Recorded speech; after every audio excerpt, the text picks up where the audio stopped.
Point 2, keep the channels of communication open and clear for her to approach you. I'm always amazed when women say, so have you told them? I can't tell her. I don't know how he will react. I don't even know how to tell him. And I'm like, are you guys serious? You mean there are still marriages like that in the 21st century where a woman cannot be honest with the wife, with the husband? If you are sitting down here right now and your wife is afraid of talking to you, your wife is afraid of being honest to you, your wife is afraid of being open to you, your wife has to tremble in order to discuss the affairs of that family with you, something is wrong with you, sir. Something is wrong with you, sir. And let me tell you something, you will suffer. Let me tell you, will suffer. Because the greatest thing you can do in your life is to love your wife. I have said it, I will repeat. Men don't do amugo. Men don't do amugo. So all this girigaga, you will suffer. Because an African woman has a resilience, especially when children are involved. She will stay in that marriage and endure all the nonsense you are giving to her because of the children. But as those children use your money to graduate, your money,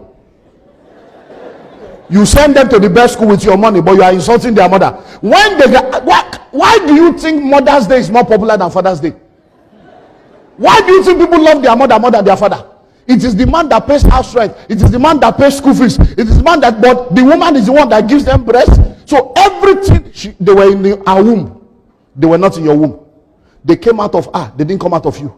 All you did was sow a seed and walk away. Antenatal, you did not go. Labor room, you were not there. When they are going to school, PTA, you refuse to go. School run, you refuse to go. Do homework, you refuse to do. Home by law. See your life. See your life. And then the children you labored over will not say, I love my mommy more than my daddy. When it's time to discipline them, the woman will not discipline them. I will report to your daddy. Your daddy will soon come. Now you be disciplined. So they are setting you up for shame.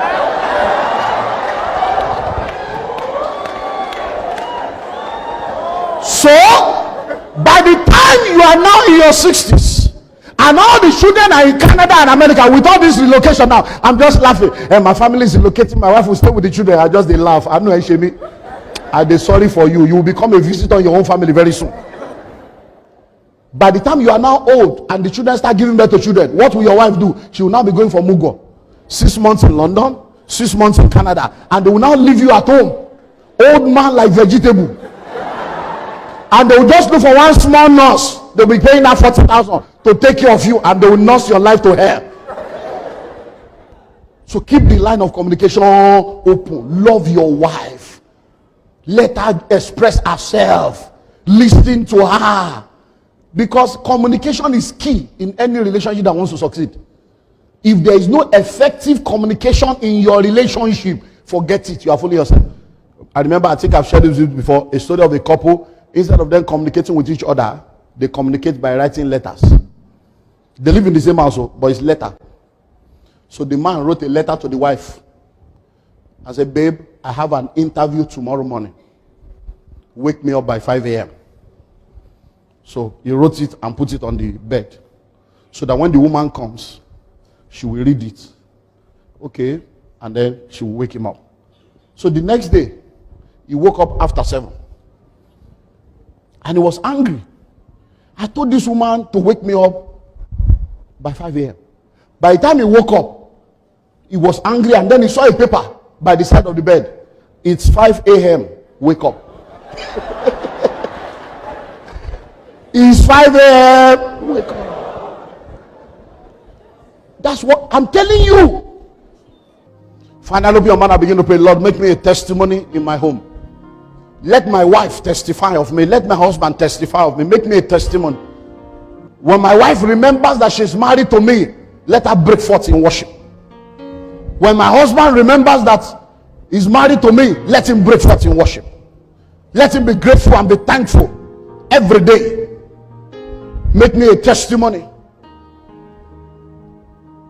In the name of Jesus. One more prayer. The opposite of what we have just prayed.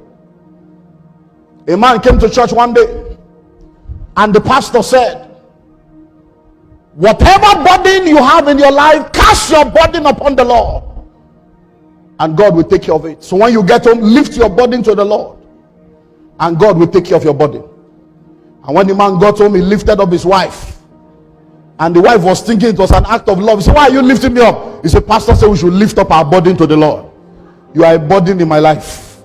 I'm lifting you up to the Lord. You are going to pray, Lord, I refuse to be a burden in my life. In every relationship in my life, I refuse to be a burden. Open your mouth and pray.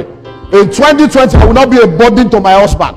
I will not be a burden to my wife. I will not be a burden to my fiancé. I will not be a burden to my fiancé. I will not be a burden to my parents. I will not be a burden to my children. I refuse to be a burden.